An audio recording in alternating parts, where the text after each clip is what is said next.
The value of, okay, well, however you want to do this, this is 1, this is 1, this is 1, and this is 1. So when you add them all up, it becomes 4, and that is 8. The value of root 37, well, root 37 is very close to root 36. Very close to whatever symbol you want to use. And root 36, of course, is 6. So my best guess is B. This equation, what is the value of x? So this is 8, and we have 2 to the power of x. Well, by inspection, you can see that 2 to the power of 3 is 8. So that means x is equal to 3. That would be C. If these numbers are arranged from least to greatest, what's the middle number? Okay, I'm going to convert them to fractions. So 2.75, that's already in fraction. 2.25, 2.45, and 2.9. Makes it a little bit easier for me to arrange them from smallest to largest. 2.3, 2.45, 2.75, and 2.9. So the middle is this guy. So that would be B. In the diagram, 9 of the edges are visible. How many edges are not visible? Well, a cube, if I were to draw the cube has how many edges total? 1, 2, 3, 4, 5, 6, 7, 8, 9, 10, 11, 12. 12 total, 9 are visible. So how many are not visible? Well, 12 minus 9, which is 3. So that would be D.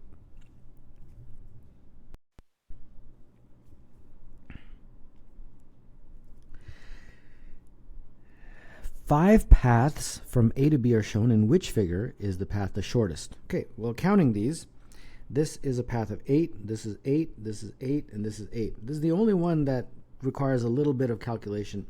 So this is 2, this is 2. We just have to figure out that diagonal. Okay, that diagonal, if we call it x, x squared is equal to 2 squared plus 2 squared using Pythagoras. So x squared would be equal to 8, and therefore x is root 8. So the path is 4 plus root 8, and root 8 is what, approximately 2.8. So it's 4 plus 2.8, so that's 6.8. So that's 6.8. So clearly, you probably didn't even need to do a calculation, but I just did it just for the sake of completion.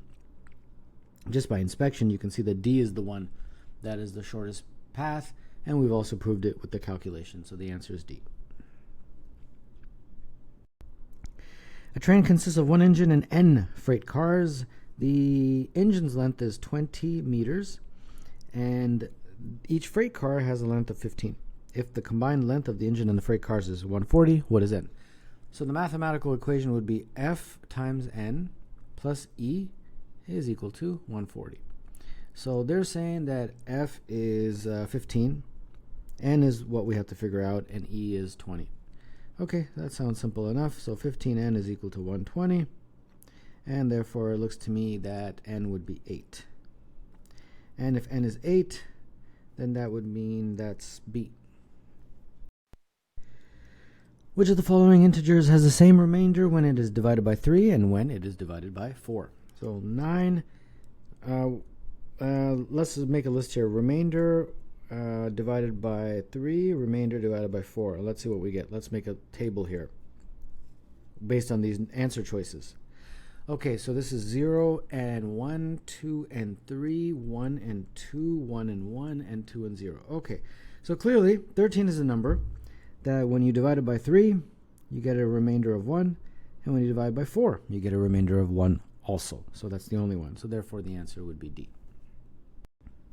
In the diagram, PQT is equilateral. Both QST and QRS are right-angled. QR is equal to RS. If STP is 120, what is the measure of PQR? All right, so this is what you call angle chasing. And some of you have done these before. So let's see what we get. So if it's equilateral, these are all 60 degrees. That's 90. Well, you don't really need to write in 90. The right angle symbol is there. Since this is equal to that, that means these angles are equal. So that would be 45 and 45. And anything else? What are we trying to figure out here? PQR? PQR. Okay, yeah, we do need to figure out at least one more. All right, so where do I go from here? PQR would be this whole angle right here. Yeah. Okay. Any other? The question actually helps me out. I'm looking at the diagram. The question is what I should look at. STB is 120. STP. So that means if STP is 120, then that means this is 60 right here, this angle in there. Okay, that is the piece of the puzzle that was missing, and therefore this angle is 30. Okay, so therefore PQR is 60 plus 30 plus 45, and that is 135. And therefore, that would be E. In the diagram, 6 4x4 squares have a percentage of their area shaded. How many of the 4x4 squares have exactly 25% of their area shaded? All right, let's see.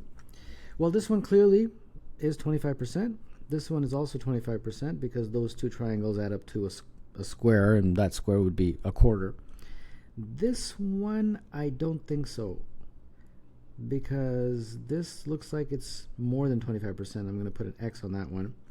This one, okay, they divided these into 16, so 25% would be 4, but they've shaded 5, so not this one.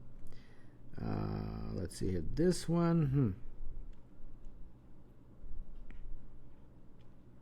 that one's, I think, 50%. Yeah, so that's 50% from inspection. And this one looks like 25% to me. Yeah, so only 3 of the squares are 25%, and that would be C.